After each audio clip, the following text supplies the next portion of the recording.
Let's talk about Sundays. They're supposed to be calm, right? Quiet mornings, slower starts, family time, reset, and reflect. But for many of us, especially as working parents, Sundays feel like a frantic mix of laundry piles, grocery lists, meal prep, school emails, calendar dread, mental chaos. And the worst part, by the time Monday hits, you already feel behind. So, today I want to help you build a system I call the Sunday flow, a gentle rhythm that prepares your week without draining your spirit. The problem: Sundays feel like Monday's to do list. We pile everything into Sunday. Why? Because it's free time. But when we use that free time to cram every task we didn't get to during the week, Sunday stops being restorative, it becomes survival planning. And that kind of planning doesn't bring peace, it brings resentment and exhaustion, especially when you want to honor God with your time and instead feel like you're chasing a never ending list. The fix, the Sunday flow system. This isn't a list, it's a rhythm.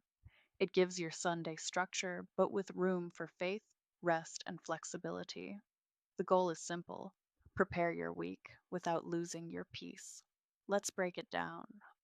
Part 1: Connect first, spiritually. Before you open a planner, connect with God. This could be a few minutes of prayer or quiet reflection, gratitude journaling, listening to a devotional or calming playlist, a walk with no agenda, sitting with your coffee and breathing deep. Say this to yourself: My peace is not found in perfect plans, it's found in presence. Sundays start with stillness, not strategy. Part 2: Prep lightly, not perfectly. Choose 2 to 3 reset rituals that help your week start smoother. Examples: quick kitchen reset, clear counters, wipe fridge, family calendar check. Review school plans, wash one load of laundry, lay out clothes or backpacks, grocery run or online order. Keep this short, set a timer if needed. You're not trying to win Sunday, you're just clearing space to breathe on Monday. Part 3: Review and release. Look over your week ahead. What appointments are coming up? Where do you need support? What can wait? Then release it. Yes, write your top 3 for Monday. Yes, adjust the calendar if needed. But more importantly, God, I trust that this week doesn't have to be perfect, it just has to be peaceful. Lead me through it. Close the planner. Let it go.